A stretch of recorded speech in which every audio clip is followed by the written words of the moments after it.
Have you ever walked through New York City and wondered how it became this towering metropolis of glass and steel? The story isn't just about building high, it's about a radical shift in thinking that happened right after World War II. This was a time of incredible change, and New York was at the very heart of it. The city was shedding its old skin, leaving behind the decorative, ornate styles of the past and embracing something entirely new: modernism. Before the war, buildings were often covered in intricate details, referencing history and tradition. But the post-war world was different. It was a world focused on the future, on efficiency, and on a new way of living. Architects began to ask a different set of questions. How can a building serve its purpose in the most direct way possible?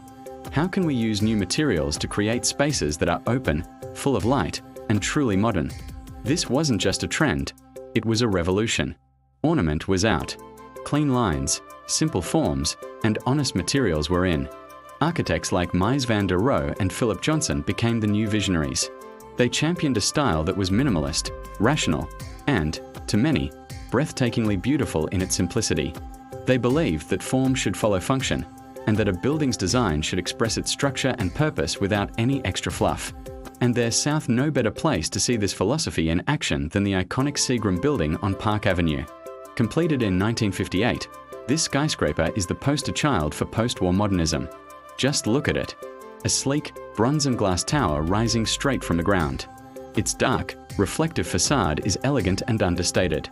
There are no gargoyles, no fancy carvings, just a pure, geometric form.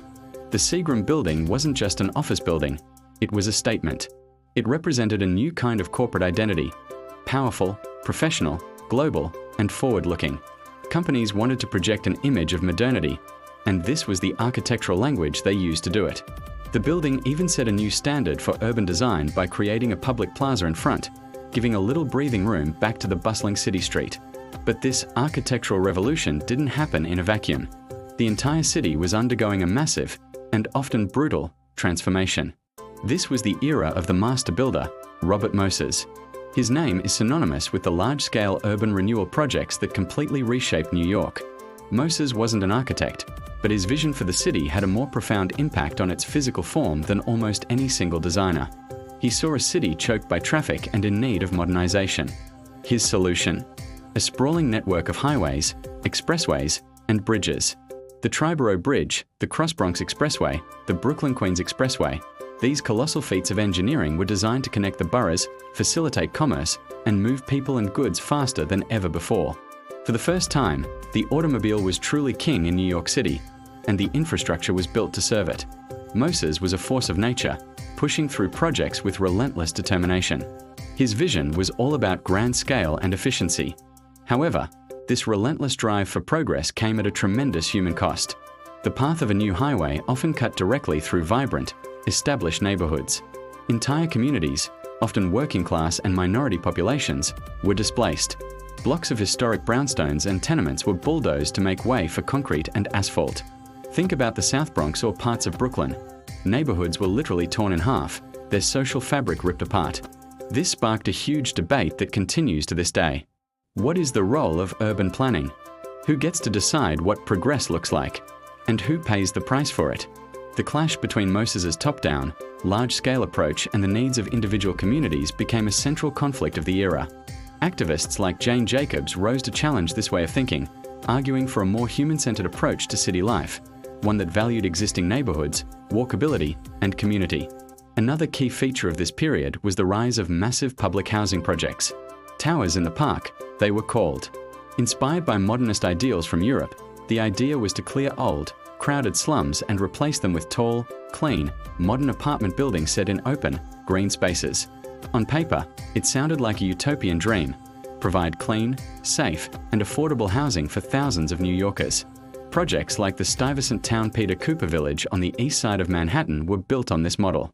Rows of identical brick towers replaced a working-class neighborhood known as the Gashouse District.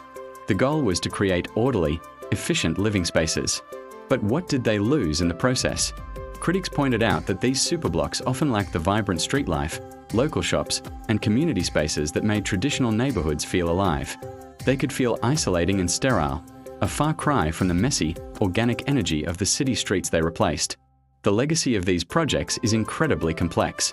They did provide better housing for many, but they also concentrated poverty and created new social challenges that the city is still grappling with. By the 1960s, a backlash against modernism was starting to build. People began to feel that something precious was being lost. The relentless push for the new had led to the destruction of beautiful old buildings, like the original Pennsylvania station, whose demolition in 1963 was a major turning point. The public outcry over its loss helped launch the historic preservation movement in New York, a powerful counterforce to the bulldozer. People started to argue that the sleek, glass boxes of modernism were becoming repetitive and soulless. Was every new building just going to be a copy of the last one? Critics felt the city was losing its unique character, its history, its soul. The human scale was being sacrificed for the monumental. So when we look back at New York in the mid-20th century, we see a story of incredible ambition and deep conflict. It was an era of visionary architects creating timeless masterpieces and powerful planners reshaping the city with an iron will. It gave us sleek corporate towers that still define the skyline and vast public works that define how millions of people move and live. But it also left scars, displaced communities, demolished history, and debates about equity and justice that are more relevant than ever. This period didn't just change how New York looked, it fundamentally changed how it worked, how it moved, and how it felt to live here.